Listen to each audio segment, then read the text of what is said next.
किसी नगर में दो आदमियों का घर एक दूसरे से लगा हुआ था। उनमें से एक पड़ोसी दूसरे के प्रति ईर्ष्या और द्वेष रखता था। भले मानस ने सोचा कि मकान छोड़कर कहीं जा बसूं, क्योंकि मैं इस आदमी के प्रति उपकार करता हूं और यह मुझसे वैर ही रखे जाता है। अतः वह वहां से कुछ दूर पर बसे दूसरे नगर में एक अच्छा मकान खरीदकर, जिसमें एक अंधा कुआं भी था, रहने लगा। उसने फकीरों का बाना भी ओढ़ लिया और रात दिन भगवान के भजन में समय बिताने लगा। उसने अपने मकान में कई कक्ष बनवाए, जिनमें वह साधु संतों को ठहराता और भोजन दिया करता था। इससे वह नगर में बहुत प्रसिद्ध हो गया और लोग उससे मिलने को आने लगे। उसकी प्रसिद्धि शीघ्र ही बढ़ गई। दूर दूर से लोग आते और अपनी मनोकामना की पूर्ति के लिए भगवान से प्रार्थना करने के लिए उससे निवेदन करते। उसके चमत्कारों की ख्याति उस नगर में भी पहुंची जहां वह पहले रहा करता था। उसके पुराने पड़ोसी को यह सुनकर और भी ईर्ष्या हुई। उसने निश्चय किया कि उसी के मकान में जाकर उसे मार डालूं। वह जाकर उसके घर पर मिला। संत पुरुष ने अपने पुराने पड़ोसी की बड़ी अभ्यर्थना की। ईर्ष्यालु व्यक्ति ने यह झूठ कहा कि मुझ पर एक विपत्ति पड़ी है, जिसके निवारण के लिए मैं तुमसे प्रार्थना करने आया हूँ, किंतु मैं इस कठिनाई को गुप्त रखना चाहता हूँ और तुम अपने चेलों तथा अन्य साधुओं से कह देना कि जिस समय मैं और तुम बातें कर रहे हो, कोई अन्य व्यक्ति पास में भी न आए। संत पुरुष ने ऐसा ही आदेश दे दिया। अब उस दुष्ट आदमी ने एक झूठ मूठ का लंबा किस्सा बनाया और संत पुरुष से कहने लगा। फिर उसने कहा कि हम लोग टहलते हुए ही इस किस्से का कहना सुनना पूरा करें। संत ने वह भी मान लिया।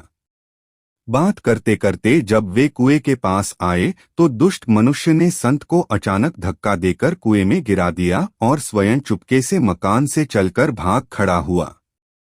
वह अपने जी में बड़ा प्रसन्न था कि यह आदमी जिसकी प्रसिद्धि ने मुझे जला रखा है, खत्म हो गया। किंतु उस संत पुरुष का भाग्य अच्छा था। उस कुएं में परियां रहती थीं, जिन्होंने उसके गिरने पर उसे हाथों हाथ उठा लिया और सुविधापूर्वक एक जगह बिठा दिया।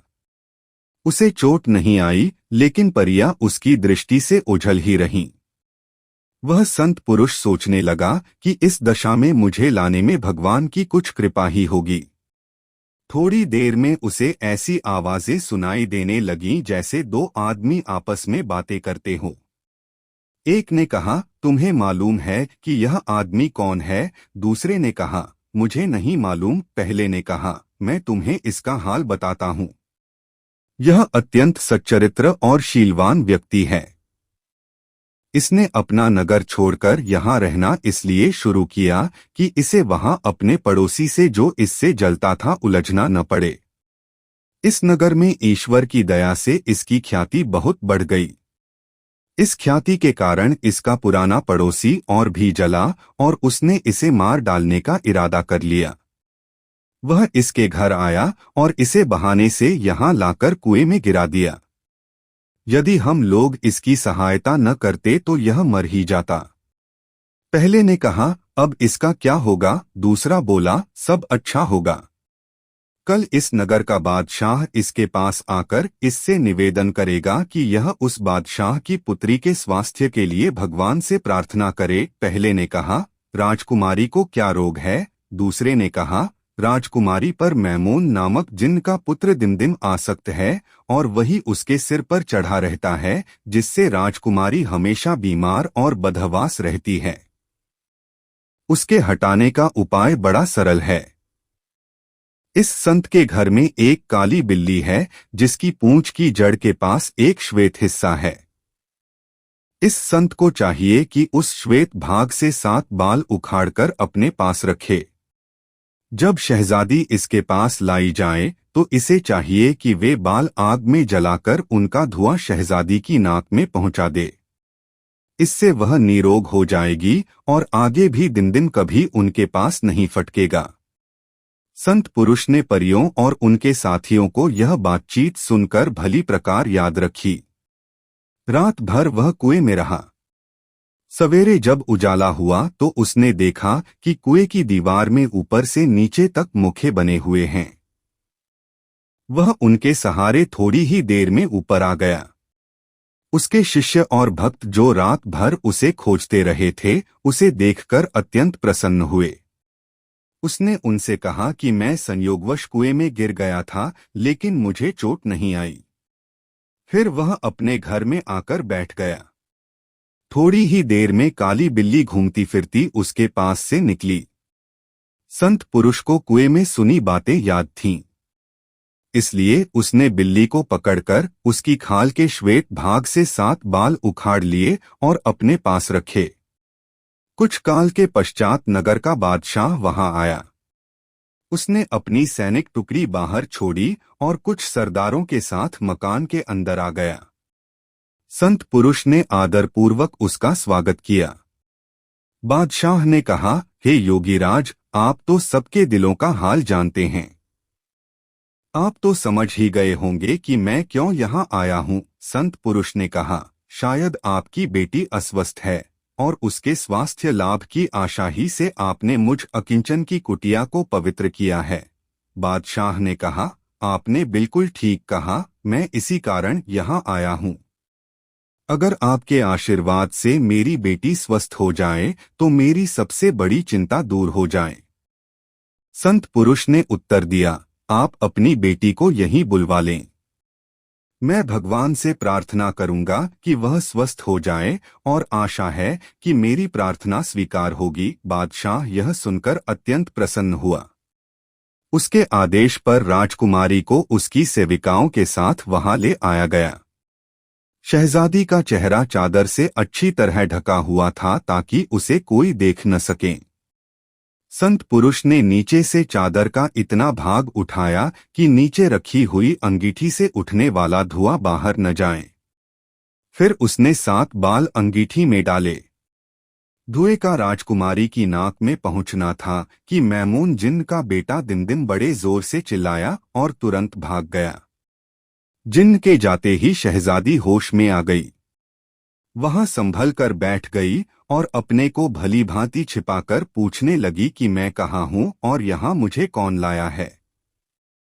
बादशाह खुशी से फूला न समाया। उसने अपनी बेटी को छाती से लगा लिया और उसकी आंखें चूमने लगा। फिर उसने सम्मानस्वरूप संत पुरुष के हाथ चूमे और अपने सभासदों से राय ली कि इस संत पुरुष के उपकार का बदला किस प्रकार चुकाऊं। सभासदों ने एकमत होकर कहा कि राजकुमारी का विवाह इसी संत पुरुष के साथ कर देना चाहिए। बादशाह को सभासदों की सलाह पसंद आई और उसने शहजादी का विवाह उसके उपकारकर्ता के साथ कर दिया।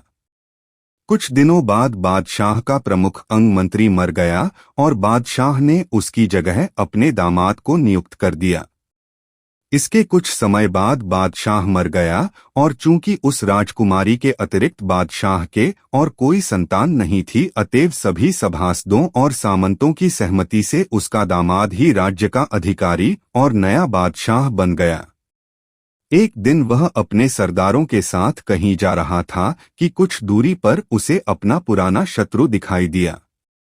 नए बादशाह ने अपने मंत्री से चुपके से कहा कि उस आदमी को सहजतापूर्वक मेरे पास ले आओ ताकि वह भयभीत न हो।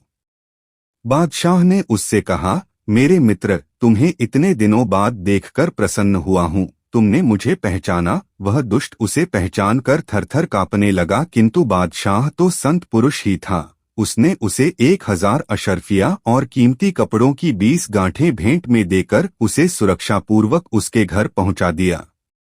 मैंने अपनी कहानी पूरी करके जिन्न से कहा कि उस नेक बादशाह ने तो अपने जानी दुश्मन के साथ यह सलूक किया और तुम मुझ पर तनिक भी दया नहीं करते, किंतु मेरी अनुनय का उस पर कोई प्रभाव न हुआ।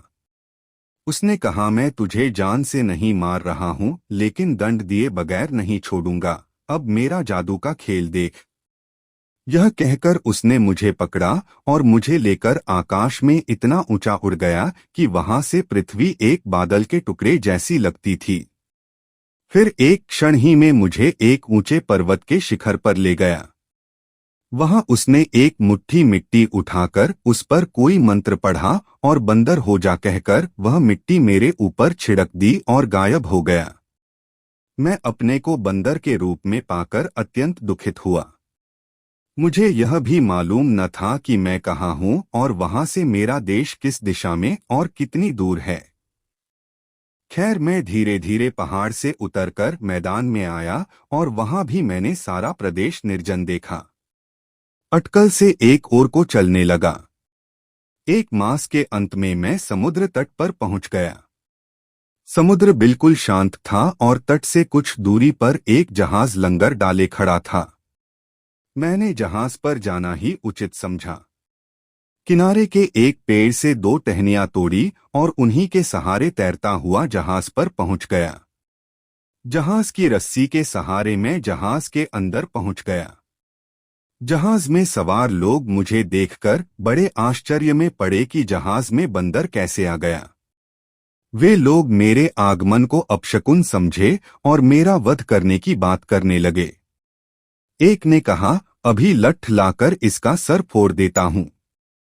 दूसरे ने कहा, नहीं, यह ऐसे नहीं मरेगा, मैं अभी तीर छोड़कर इनका अंत किए देता हूं। तीसरे ने मुझे समुद्र में डुबो देने की सलाह दी। मैं उन्हें कैसे बताता कि मैं कौन हूं, जान बचाकर इधर उधर भागने लगा। अंत में सब ओर से निराश होकर जहाज के कप्तान के पास गया और उसके पांवों पर लौटने लगा। मैंने उसका दामन पकड़ लिया और आंखों में आंसू भरकर चिंचियाने लगा जैसे उससे प्राण रक्षा की भीख मांग रहा हूं। उसे मुझ पर दया आई और उसने मेरे त्रासदाताओं को डांट कर भगा दिया और कठोर चेतावनी दी कि इस बंदर को न तो कोई दुख दे और न कोई इसके साथ छेड़छाड़ करे। उसने मुझे ऐसी सुरक्षा प्रदान की कि मुझे जहाज पर कोई दुख न हुआ। मैं यद्यपि बोल नहीं पाता था तथापि समझता तो सब कुछ था और उसकी बातें समझकर ऐसे संकेत करता था कि उसका बड़ा मनोरंजन होता था। धीरे धीरे जहाज पर सवार सभी लोग मुझ पर कृपालु हो गए और मुझे प्यार करने लगे। 50 दिन की यात्रा के बाद जहाज एक बड़े व्यापार केंद्र में पहुंचा। यह बहुत बड़ा नगर था। उसमें बड़े बड़े मकान थे। जहाज ने मल्लाहों ने जहाज को बंदरगाह में ठहराया। कुछ समय में ही नगर के बड़े बड़े व्यापारी जहाज को देखकर व्यापार की आशा में उस पर पहुंच गए। जहाज पर उनके कई मित्र व्यापारी थे। यह मित्र आपस की बातें करने लगे और यात्रा का हाल कहने सुनने लगे क्योंकि जहाज बहुत से देशों से घूमता हुआ आया था। नगर के व्यापारियों में कई ऐसे भी थे जो वहां के ऐश्वर्यवान बादशाह के दरबार में आते जाते थे। उन्होंने कहा कि हमारा बादशाह तुम्हारे जहाज के यहां आने से बड़ा प्रसन्न हुआ है। इसका कारण यह है कि उसे आशा है कि तुम लोगों में कोई सुलेखक भी होगा। बात यह है कि हमारा मंत्री हाल ही में मर गया है। वह अत्यंत निपुण सुलेख करता था। बादशाह गुणियों का बड़ा सम्मान करता है और चाहता है कि उस मंत्री जैसा सुलेखक उसे मिले, इसी चिंता में वह हमेशा रहता है। इसलिए उसने यह कागज भेजा है जिस पर सुलेखन के लिए रेखाएं खींची हैं। बादशाह चाहता है कि अगर कोई आदमी तुम में से काफी पढ़ा लिखा हो तो वह इस पर कुछ इबारत लिखे। उसने कसम खाई है कि वह उसी व्यक्ति को दिवंगत मंत्री का पद देगा जो उसकी भांति सुलेखन कर सकेगा। और अभी तक बहुत ढूंढने पर भी उसे अपने देश में कोई ऐसा गुणी व्यक्ति नहीं मिल पाया है। यह सुनकर मैंने बादशाह के सरदार के हाथ से झपटकर वह कागज ले लिया। इस पर जहाज के सभी लोग, विशेषतः पढ़े लिखे व्यापारी, चीख पुकार करने लगे कि यह बंदर अभी इस कागज को चीर-फाड़ कर समुद्र में फेंक देगा। किंतु जब उन्होंने देखा कि मैंने कागज बड़े ढंग से पकड़ा है तो सब चुप होकर देखने लगे। मैंने संकेत से कहा कि मैं इस पर लेखन कर सकता हूं। उन लोगों को मेरी बात पर क्या विश्वास होता और सब प्रयत्न करने लगे कि मुझे पकड़कर मेरे हाथ से कागज ले लें। किंतु जहाज के कप्तान ने उन्हें रोका और कहा, हमें इसकी परीक्षा लेनी चाहिए। अगर इसने कागज को खराब किया तो मैं आपको विश्वास दिलाता हूं कि इसे कड़ा दंड दूंगा। अगर उसने लिख लिया तो मैं अपने पुत्र की भांति इसे रखूंगा। मुझे मालूम है कि यह कागज को खराब नहीं करेगा। मैंने बराबर देखा कि यह दूसरे बंदरों जैसा नहीं है, अपितु अत्यंत बुद्धिमान है। कप्तान की इस बात पर सब लोग रुक गए और मैंने कलम लेकर 4 कविता पंक्तियां इतने सुंदर ढंग से लिखी जैसे कोई व्यापारी या अन्य नागरिक न लिख पाता। सरदार मेरा लिखा कागज बादशाह के पास ले गया। बादशाह ने मेरे सुलेख को भी पसंद किया और मेरी कविता को भी। उसने सरदारों से कहा कि एक भारी खिलत सम्मान परिधान ले जाओ और उस आदमी को पहनाओ जिसने यह लिखा है, और एक बढ़िया घोड़ा भी घुड़साल से ले जाओ और उसे सम्मानपूर्वक सवार कराकर यहाँ ले आओ। सरदार यह आज्ञा सुनकर हंस पड़ा। बादशाह को बड़ा क्रोध आया। उसने कड़क कर कहा, यह क्या बदतमीजी है, तुम्हें दंड का भय नहीं है। सरदार हाथ जोड़कर बोला, महाराज क्षमा करें, यह लेख किसी मनुष्य ने नहीं लिखा, एक बंदर ने इसे लिखा है। बादशाह ने कहा, क्या बक रहे हो, बंदर भी कहीं लिखता है। सरदार ने अपने साथियों की ओर देखा। उन्होंने भी हाथ जोड़कर कहा, जहां पनाह, हम सबने अपनी आंखों से देखा है कि इस कागज पर एक बंदर ही ने लिखा है। बादशाह का आश्चर्य और बढ़ा और उसने आज्ञा दी, मैंने ऐसा बंदर देखा क्या, सुना भी नहीं था। तुम लोग फौरन जाओ और उस बंदर को सम्मानपूर्वक सवार कराकर ले आओ। चुनाचे सरदार और राजसेवक फिर जहाज पर गए और कप्तान को उन्होंने राजा की आज्ञा सुनाई।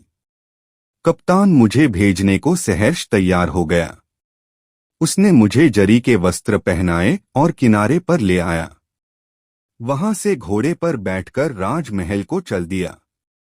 महल में न केवल बादशाह ही मेरी प्रतीक्षा कर रहा था, अपितु नागरिकों की बड़ी भीड़ भी सुलेखन करने वाले बंदर को देखने आई हुई थी। रास्ते में भी बड़ी भीड़ जमा थी और लोग कोठों और छतों से झांक झांक कर भी मेरी सवारी देख रहे थे।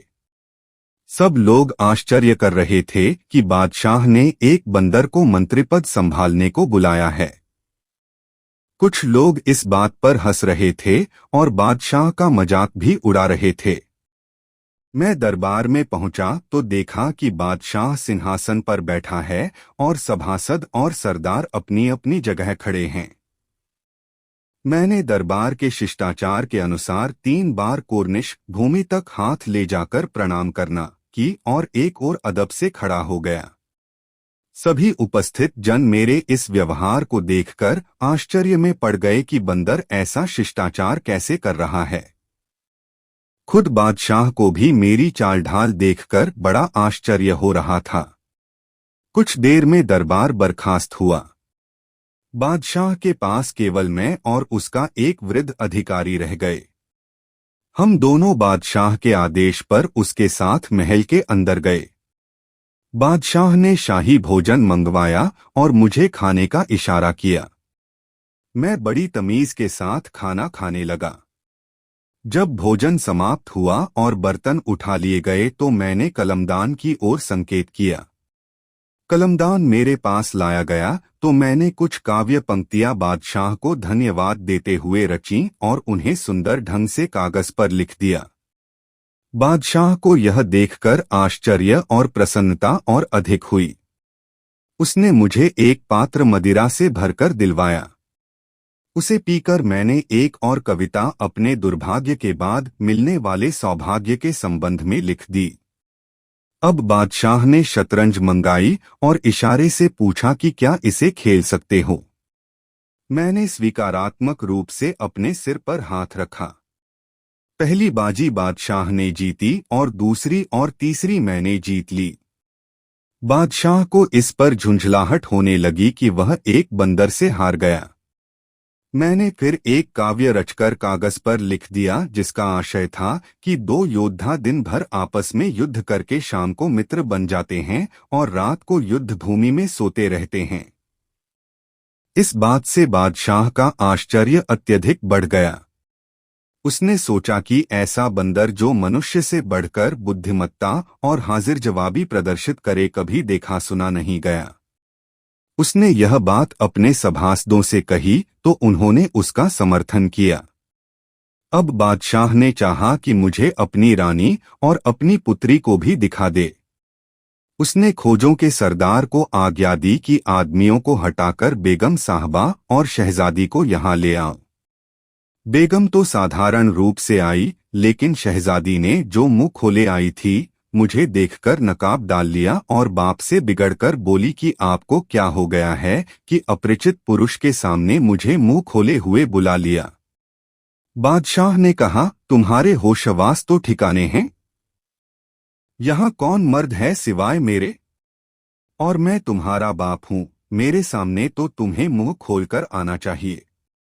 और तुम हो कि खुद गलती पर हो और मुझे दोष देती हो। शहजादी ने हाथ जोड़कर कहा, अब्बा हुजूर, मेरी कोई गलती नहीं है। यह एक बड़े बादशाह का पुत्र है और जादू के कारण इस दशा को पहुंचा है।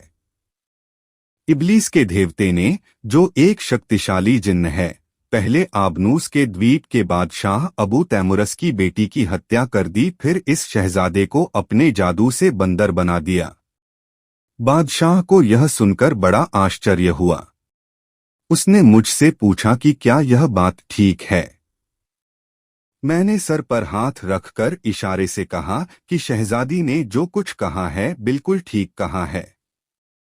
अब बादशाह ने शहजादी से पूछा कि तुम्हें यह सब किस्सा कैसे मालूम हुआ? उसने कहा, आपको याद होगा कि जब मेरा दूध छुड़ाया गया था तो मेरी देखरेख और पालन पोषण के लिए एक बुढ़िया रखी गई थी। वह जादू टोनों में पारंगत थी। उसने मुझे इस विद्या के 70 अंग सिखा दिए। अब मुझ में इतनी शक्ति है कि चाहूं तो आपका सारा देश उठाकर समुद्र में फेंक दूं। जो व्यक्ति जादू के जोर से मनुष्य के बजाय किसी अन्य जीव को देह धारण कर लेते हैं, मैं उन्हें तुरंत पहचान लेती हूं और मुझे यह भी मालूम हो जाता है कि किसके जादू से यह हुआ है। इसीलिए मैंने इसे पहली ही नजर में पहचान लिया कि यह बंदर नहीं है बल्कि राजकुमार है। बादशाह ने कहा, बेटी, तुम इतनी गुणी हो, यह मुझे मालूम ही नहीं था।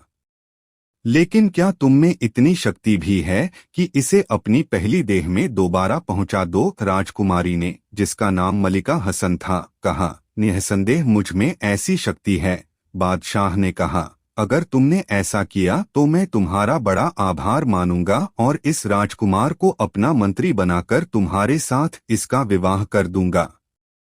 शहजादी ने पिता की आज्ञा शिरोधार्य कर अपने सामान में से एक छड़ी मंगवाई जिस पर हिब्रू और मिस्री भाषा में कुछ अक्षर खुदे थे। फिर उसने अपने पिता से कहा कि आप लोग कुछ दूरी पर सुरक्षापूर्वक बैठें।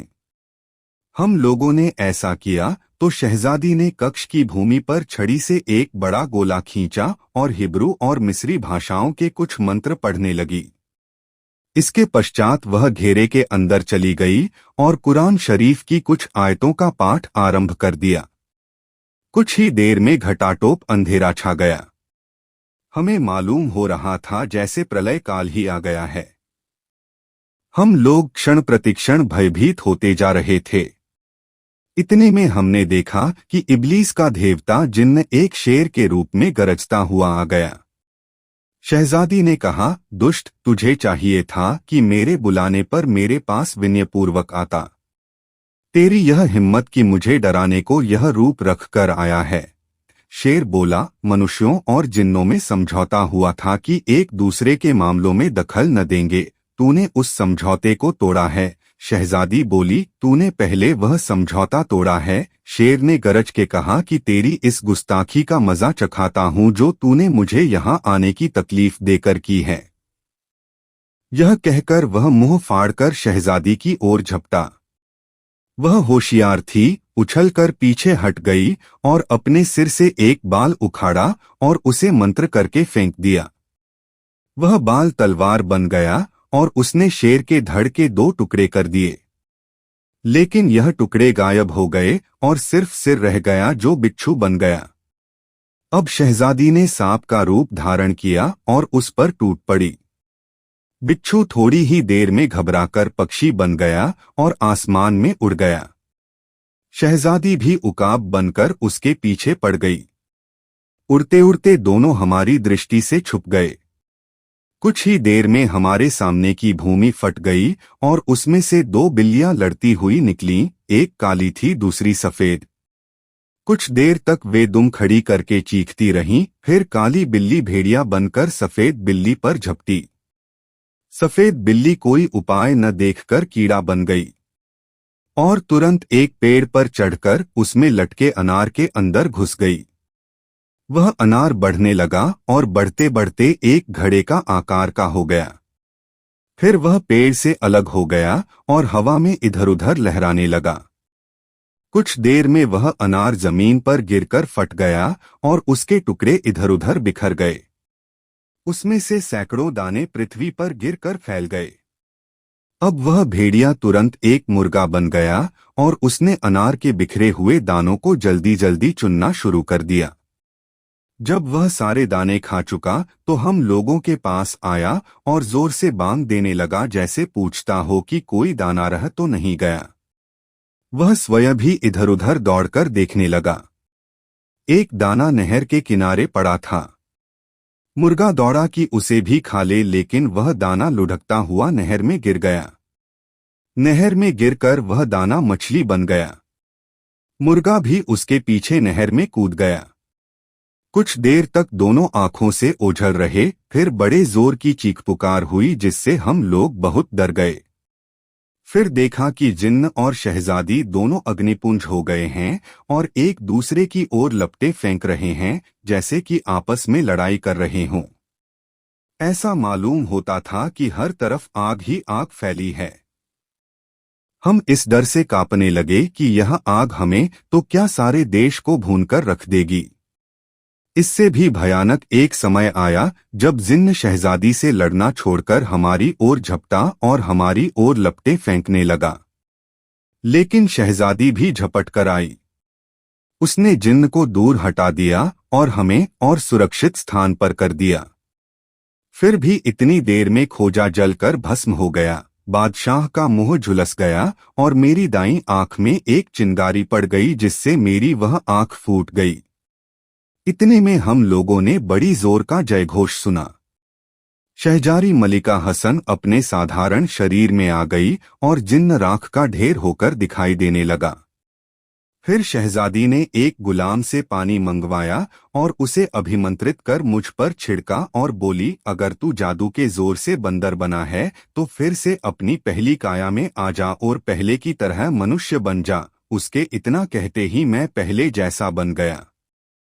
सिवाय दाईं आंख फूटने के मुझे और कोई हानि नहीं हुई। मैंने चाहा कि शहजादी को इस उपकार पर धन्यवाद दूं, किंतु शहजादी ने इसका अवसर नहीं दिया। वह बादशाह की तरफ मुंह करके बोली, यद्यपि मैंने जिन्न को भस्म कर दिया है, लेकिन मैं भी बच नहीं सकूंगी। हमारी समझ में कुछ नहीं आया तो उसने बताया, यह अग्नि युद्ध बड़ा भयानक होता है। इसकी आग कुछ क्षणों में मुझे भस्म कर देगी। जब मैं मुर्गा बनी थी उस समय अगर अनार का आखिरी दाना, जिसमें जिन्न ने स्वयं को छुपा रखा था, मेरे अंदर पहुंच जाता तो जिन्न उसी समय खत्म हो जाता और मुझे कोई हानि न पहुंचती। किंतु वह बचकर फिर मुझसे युद्ध करने के योग्य हो गया। अब विवश होकर मुझे अग्नि युद्ध पर उतरना पड़ा। जिन्न ने यह तो समझ लिया कि मैं जादू में निपुण हूँ और उस पर भारी पड़ती हूँ, फिर भी वह अंत समय तक प्राणपण से युद्ध करता रहा। मैंने उसे जलाकर भस्म तो कर दिया, लेकिन इस आग से स्वयं को मुक्त नहीं कर पाऊंगी। बादशाह ने रोकर कहा, बेटी तुम कैसी बातें करती हो? तुम्हारे बगैर हम लोग क्या करेंगे? देखती नहीं कि खोजा मर गया है, मेरा मुंह झुलस गया है और यह शहजादा जिसका तुमने इतना उपकार किया है दाईं आंख से काना हो गया है। बादशाह इस तरह सिर धुन रहा था और मैं भी रो पीट रहा था कि शहजादी ने चिल्लाना शुरू किया, हाय जली, हाय मरी, और देखते ही देखते वह भी जलकर जिन्न की तरह राख का ढेर हो गई।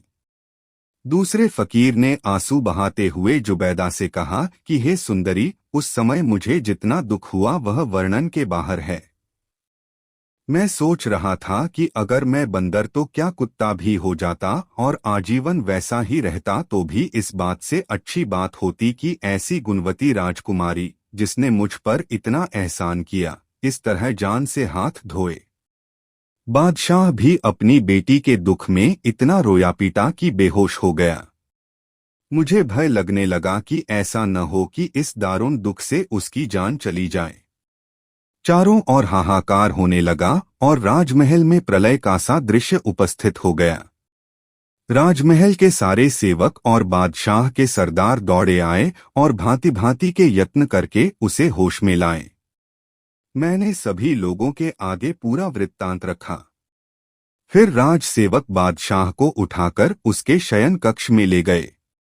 सारे नगर में यह समाचार फैल गया और हर जगह रोना पीटना मच गया और हाहाकार के सिवाय कुछ नहीं सुनाई दिया। उन लोगों ने 7 दिन तक शहजादी के लिए शोक किया और उनके देश में मातम की जो जो रस्में होती थीं सभी पूरी कीं। अंत में जिन्न की राख के ढेर को हवा में उड़ा दिया गया। शहजादी की भस्म को एक बहुमूल्य रेशमी थैले में भरकर दफन कर दिया गया और उस पर समाधि बना दी गई। बादशाह शहजादी के दुख में बीमार पड़ गया। 1 महीने में वह स्वस्थ हुआ। फिर उसने मुझे बुलाया और कहा, शहजादे, तेरे कारण मुझ पर असहनीय दुख पड़े हैं। मेरी प्यारी बेटी तेरे ही कारण भस्म हो गई। मेरा विश्वासी खोजों का सरदार जल कर मर गया और मैं भी मरते मरते बचा। तेरा स्वयं इसमें कोई दोष नहीं है, इसलिए मैं तुझे दंड नहीं देता। किंतु तेरा आगमन दुर्भाग्यपूर्ण रहा है और तू जहां रहेगा मुसीबत आएगी। इसलिए मैं तुझे यहां रहने की अनुमति नहीं दे सकता। तू तुरंत यहां से मुंह काला कर। अगर तू यहाँ थोड़ी देर तक भी दिखाई दिया तो मैं स्वयं को न संभाल सकूंगा और तुझे कठोर दंड दूंगा। इसी प्रकार वह बहुत देर तक बकता झकता रहा। मैं सिर झुकाकर सब कुछ सुनता रहा। मैं कह भी क्या सकता था। बादशाह के चुप होते ही मैं उसके सामने से हट आया और महल से बाहर निकल गया। नगर में भी मुझे चैन न मिला। नगर निवासी शहजादी के शोक में विह्वल थे और मुझे ही उसकी मृत्यु का कारण समझकर जहां मुझे पहचानते मुझे मारने के लिए झपटते थे। मैंने विवश होकर अपनी जान बचाने के लिए दाढ़ी, मूछें और भवें मुड़वा डाली और फकीरों के से वस्त्र पहन लिए और वहां से चल दिया। नगर से बाहर आकर भी मैं पश्चात्ताप की आग में बराबर जलता रहा और अपने जीवन को धिक्कारता रहा, जिसके कारण 2-2 रूपसी राजकुमारियां काल कवलित हुईं। इसी दशा में मैं बहुत समय तक देश देश फिरता रहा, लेकिन मेरा ठिकाना कहीं न लगा। अंत में मैंने सोचा कि बगदाद नगर में जाऊं और अति दयाशील खलीफा हारू रशीद से अपनी व्यथा गाथा का वर्णन करूं। संभव है वे मुझ पर दया करके मेरे लिए कोई उचित प्रबंध कर दें। मैं आज शाम ही को इस नगर में पहुंचा। सबसे पहले इस फकीर से, जिसने अभी अभी अपना हाल कहा है, मेरी भेंट हुई। आपके यहाँ हम कैसे आए यह बताना मुझे जरूरी नहीं है, क्योंकि वह पहला फकीर बता ही चुका है। जब दूसरे फकीर ने अपना वृत्तांत पूरा कर लिया तो जुबैदा ने उससे कहा कि हमने तुझे भी क्षमा किया, तू जहां चाहे वहां जाने के लिए स्वतंत्र है। अब दूसरे फकीर ने भी इच्छा प्रकट की कि अपने तीसरे साथी को जीवन गाथा भी सुनना चाहता हूं। इस पर जुबैदा ने कहा, अच्छा, तुम भी मजदूर और पहले फकीर के पास जाकर चुपचाप बैठ जाओ। उसने ऐसा ही किया। जुबैदा ने अब तीसरे फकीर से अपनी कहानी सुनाने को कहा और उसने जुबैदा के सामने बैठकर कहना आरंभ किया।